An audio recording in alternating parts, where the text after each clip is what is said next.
क्या ये कभी सोचा गया है कि जब हम मुंह से क, ख, ग या प जैसी ध्वनियां निकालते हैं तो असल में हमारा शरीर एक हजारों साल पुरानी एकदम सटीक और जटिल वैज्ञानिक मशीन की तरह काम कर रहा होता है। हाँ बिल्कुल, ये सिर्फ बोलना नहीं है, ये तो पूरा एक विज्ञान है। एकदम सही। आज के इस विशेष द डीप डाइव में हम सिर्फ हिंदी व्याकरण या साहित्य के पन्ने नहीं पलट रहे हैं। चलिए इसे थोड़ा खोलकर समझते हैं। और ये चर्चा बहुत खास होने वाली है। बिल्कुल। आज का हमारा मिशन बहुत ही स्पष्ट है। हम हिंदी साहित्य, व्याकरण और इतिहास के सबसे महत्वपूर्ण और अंतिम पड़ाव को क्रैक करने वाले हैं ताकि परीक्षा में कोई भी सवाल न छूटे। दोस्तों, ये कोई आम एपिसोड नहीं है, बल्कि एक बेहद खास और निर्णायक गहन चर्चा है, एक वन शॉट मास्टर क्लास। हाँ, और मैं एक बात साफ कर दूं, इस मास्टर क्लास का उद्देश्य केवल तथ्यों को रटने का सत्र नहीं है। आज हम उस पैटर्न को डिकोड करेंगे जो बार बार परीक्षाओं में पूछा जाता है। मतलब हम उस क्यों और कैसे पर बात करेंगे, है ना? हाँ बिल्कुल। साहित्य और भाषा कोई स्थिर चीजें तो है नहीं, ये समाज और मनोविज्ञान का एक बहता हुआ स्वरूप है। जब हम किसी युग के बदलने के पीछे का कारण समझ लेते हैं तो रटने की आवश्यकता ही खत्म हो जाती है। अरे वाह, यही वो समझ है जो किसी भी आम तैयारी को एक अचूक रणनीति में बदल देती है। तो खैर, बिना किसी भटकाव के सीधे आधुनिक काल के उन महारथियों और साहित्य की उस मास्टर चीट शीट पर चलते हैं। बिल्कुल, चलिए। अगर हम छायावाद की बात करें, जो कि 1918 से 1936 तक माना जाता है, तो ये मुझे किसी बेहद ताकतवर सुपर हीरो टीम की तरह लगता है। जैसे एवेंजर्स होते ना, बिल्कुल वैसे ही। इसे याद रखने की एक बहुत ही आसान ट्रिक है: प्रसाद, पंत, निराला और देवी। हाँ, ये बहुत ही सटीक तुलना है। आप इसे एक मनोवैज्ञानिक इकोसिस्टम की तरह भी देख सकते हैं। अच्छा, वो कैसे? देखिए, जयशंकर प्रसाद इस इकोसिस्टम के ब्रह्मा हैं। मतलब क्रिएटर। हाँ बिल्कुल, क्योंकि उनकी 15 सर्गों वाली महान रचना कामायनी केवल एक महाकाव्य नहीं है, यो मानव मन का एक पूरा मनोवैज्ञानिक चित्रण है। अरे वाह! इसमें मनु हमारा मन है, श्रद्धा हृदय है और ईड़ा बुद्धि है। वहीं सुमित्रा नंदन पंत इस युग के विष्णु हैं, जिन्हें प्रकृति का सुकुमार कवि कहा जाता है। एकदम सही। और उनकी रचना पल्लव इतनी महत्वपूर्ण है कि उसे छायावाद का घोषणा पत्र मतलब मैनिफेस्टो मान लिया गया। ये तो बात हो गई मन और प्रकृति की जी। लेकिन मुझे यहाँ एक बात समझ नहीं आ रही। हाँ बताइए। सूर्यकांत त्रिपाठी निराला को इस टीम का विद्रोही या महेश क्यों कहा गया? मतलब उनका विद्रोहीपन किस बात को लेकर था? ये बहुत ही दिलचस्प बात है। उनका विद्रोह कविता की उस पुरानी बेड़ी से था जिसे छंद कहते हैं। अच्छा, जो मात्राएं गिनने वाला सिस्टम होता है। बिल्कुल। 1916 से पहले कविता एक कड़े गणितीय नियम में बंधी होती थी। हाँ। निराला जी ने महसूस किया कि जब भावनाएं स्वतंत्र हैं तो उन्हें गणित के सांचे में क्यों कसा जाए। ये तो है। इसलिए 1916 में जब उन्होंने जूही की कली रची तो उन्होंने मुक्त छंद यानी फ्री वर्ड्स की शुरुआत की। समझ गया, मतलब उन्होंने नियम तोड़ दिए। और महादेवी वर्मा जी का क्या रोल था इसमें? वो इस टीम की शक्ति हैं। उन्हें आधुनिक मीरा कहा जाता है। उनके रहस्यवाद और विरह की वजह से ही उनकी कृति यामा को 1982 में ज्ञानपीठ पुरस्कार मिला था। ये पूरा युग सच में एक बहुत ही बेहतरीन टीम वर्क लगता है। लेकिन यहाँ एक बड़ा सवाल आता है। जी। अगर ये छायावाद इतना ही खूबसूरत था तो प्रगतिवाद और प्रयोगवाद में क्या अंतर आया? मतलब 1936 में अचानक ऐसा क्या हुआ? देखिए, 1936 तक आते आते यथार्थ बहुत भयानक हो गया था। समाज में शोषित वर्ग, मजदूर और किसान पिस रहे थे। तो प्रगतिवाद में मुख्य रूप से इसी शोषित वर्ग की बात हुई। अच्छा, मतलब कविता आसमान से उतरकर सीधे जमीन पर आ गई। एकदम सही। और इसमें रामधारी सिंह दिनकर का नाम सबसे प्रखर है। वो हमारे द्वितीय राष्ट्र कवि हैं। उनकी उर्वशी और कुरुक्षेत्र जैसी रचनाओं ने समाज को जगाने का काम किया। साथ ही जन कवि नागार्जुन की युगधारा ने भी बहुत बड़ा इम्पैक्ट डाला। एक सेकंड, मैं यहाँ बीच में रोकना चाहूंगा। दिनकर जी की इन रचनाओं का जिक्र परीक्षाओं में बहुत बार होता है। तो दोस्तों, इसे याद करने की एक बहुत ही शानदार ट्रिक है। दिनकर जी उर्वशी को रश्मि रथ पर बैठाकर कुरुक्षेत्र ले गए। अरे वाह, ये तो बहुत ही कमाल की ट्रिक है ना? इससे उर्वशी, रश्मि रथी और कुरुक्षेत्र का क्रम कभी नहीं भूलता। खैर, इसके बाद 1943 में अज्ञे के तार सप्तक से प्रयोगवाद की शुरुआत हुई। वो क्या था? प्रयोगवाद व्यक्तिवाद और नए प्रतीकों की खोज का दौर था। कवि अब सामाजिक नारों से थककर व्यक्ति की उलझनों पर बात कर रहा था। समझ गया। तो अब जब हमने युगों का आधार समझ लिया है, तो चलिए उन सटीक सवालों पर वार करते हैं जो सीधे परीक्षा के पेपर में छपते हैं। इस चर्चा को अब हम इसके सबसे महत्वपूर्ण और अंतिम पड़ाव पर ले आए हैं। बिल्कुल, और ये सबसे स्कोरिंग पार्ट भी है। एकदम। दोस्तों, ये वो सवाल हैं जो पिछले एग्जाम्स में 5-5 बार रिपीट हुए हैं। इन्हें तो घोल कर पी जाओ। हाँ, और इन तथ्यों को बस रटना नहीं है, समझना है।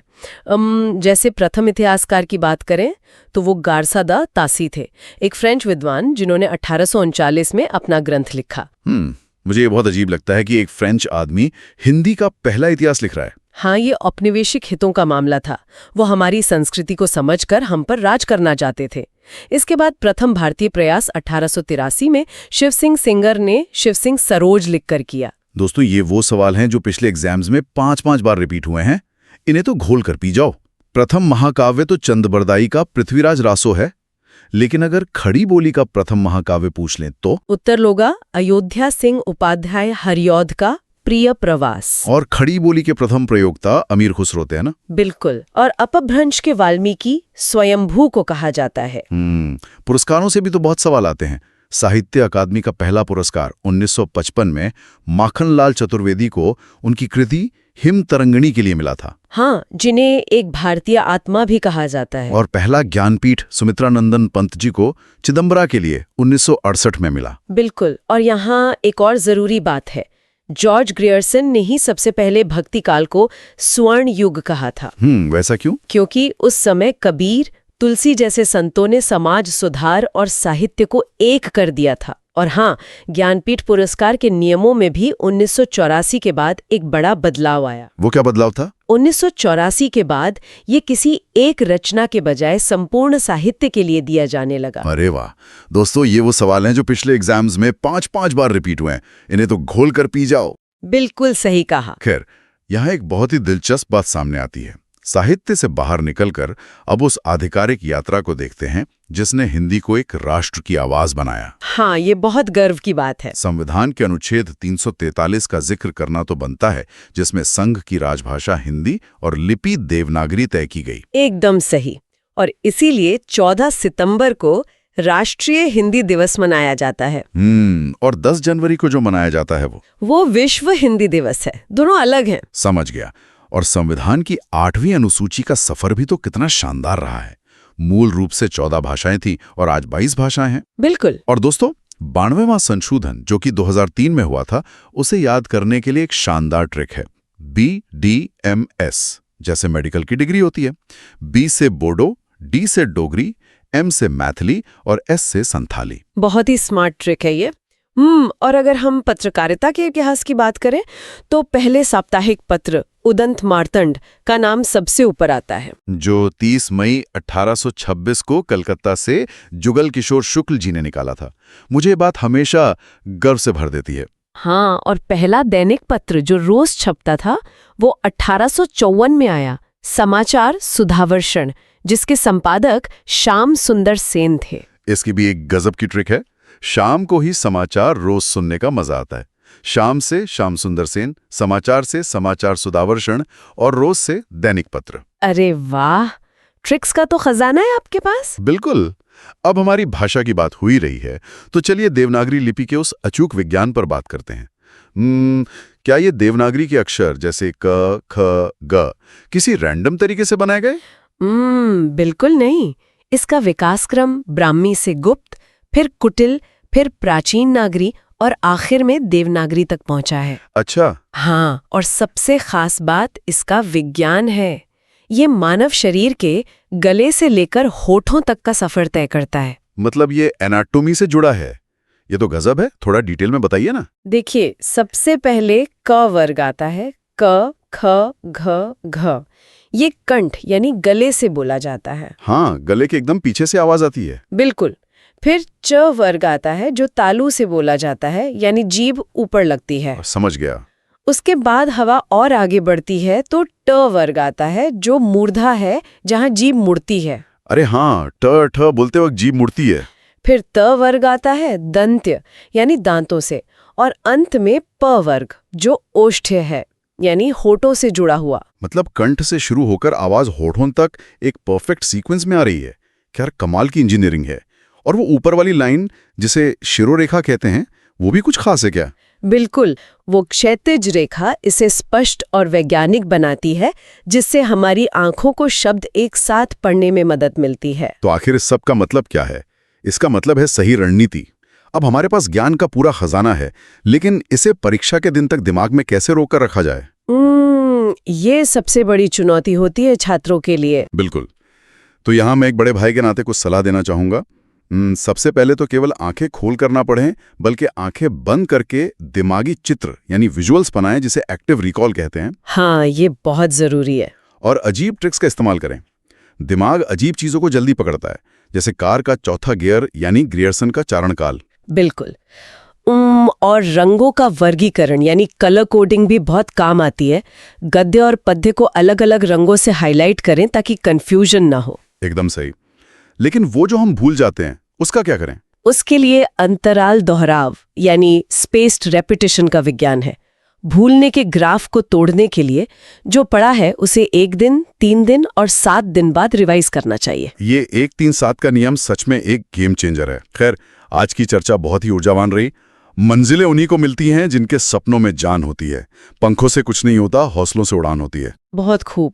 और श्रोताओं के लिए मेरा एक अंतिम विचार है, अगली बार जब आप क, च, ट, त, प बोलें तो बस एक पल के लिए रुककर महसूस करें कि आपके भीतर की वायु कैसे एक सटीक वैज्ञानिक उपकरण की तरह काम कर रही हैं। आप सिर्फ बोल नहीं रहे हैं, आप एक हजारों साल पुराने विज्ञान का प्रदर्शन कर रहे हैं। रोजगार वाला ड पर आपका सफर यहीं से उड़ान भरता है। ये वन शॉट मास्टर क्लास आपकी तैयारी में मील का पत्थर साबित होगी। लगातार अभ्यास करें, खुद पर विश्वास रखें और स्मार्ट स्टडी करते रहें। हम आपके सपनों की सरकारी नौकरी के साथी हैं। लाइक, शेयर और सब्सक्राइब जरूर करें। सफलता आपके कदम चूमेगी। All the best. 20 मिनट के इस सफर के बाद मिलते हैं नई वीडियो में। आपको रोजगार वाला अड्डा की क्लास कैसी लग रही है जरूर बताएं और अपने दोस्तों को शेयर भी करें।